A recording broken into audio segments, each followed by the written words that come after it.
few weeks we have been extensively covering the North Carolina state budget proposal and tracking the progress until the state finally gets a budget to work on. And this morning we are joined by the state budget director, Kristin Walker. We're so glad that you're here and you took the time to come in. Thanks for being here. Great. Thank you so much for having me. Yeah, and if people aren't familiar with your role, can you help me better understand exactly what it is that you do? Sure. So I work in the state budget office as the state budget director. That's a role that's appointed by the governor. So I first started in that role about 2.5 years ago. Governor Roy Cooper appointed me, and then I was very appreciative that Governor Josh Stein asked me to stay on. So. Perfect. So where are we at in the process of forming the budget right now? Sure. So right now we are over at the General Assembly putting together the budget. So the governor put out a budget proposal in mid-March. So that's available for folks to see online what Governor Stein's vision is for the budget. And the Senate put out its budget about a week ago. So we can see what the Senate thinks. The House will go next. And then the House and Senate will get together and they'll do what's called a conference budget. And hopefully we'll be operating off of a new budget when the new fiscal year starts on July 1st. Okay. And we've been covering this extensively. I was in there as they did the second reading of the vote for the Senate. It's quite the process. So, if people at home are watching right now and they want to learn more about how they can kind of weigh in on this, what's some advice that you might have for them? Sure. So I would say absolutely, just as you did, feel free to pay attention to what the Senate and the House are doing. As I said, it's now in the House's corner, so contact your state representatives and let them know what's important to you and what you would like to see in the budget.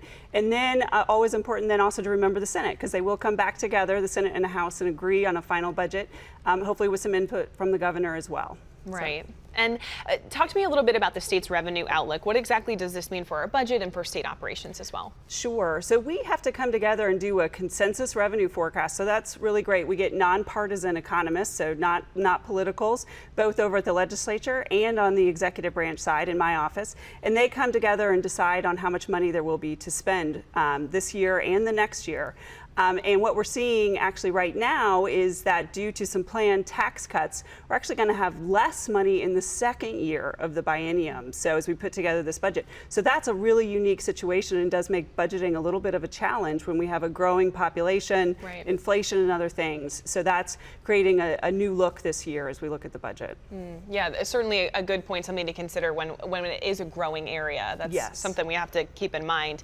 I know some of the key sticking points. I mean, there's been a handful this time around, but I know some of the key sticking points have been Helene recovery funding for that and also funding for education. So can you kind of talk to me more about what's at stake with those two areas? Sure. So Hurricane Helene was certainly devastating, the largest storm, most devastating storm we've ever seen, almost $60 billion in damages. And right now the state has appropriated about $1.6 billion, which certainly sounds like a lot, but we know is really just the beginning there of what needs to be done, and also while we wait on federal funding. So that's going to be obviously a high pressure area to fund that recovery that we know is so desperately needed. And then education funding, that's well more than half of all the money we spend in North Carolina goes towards education.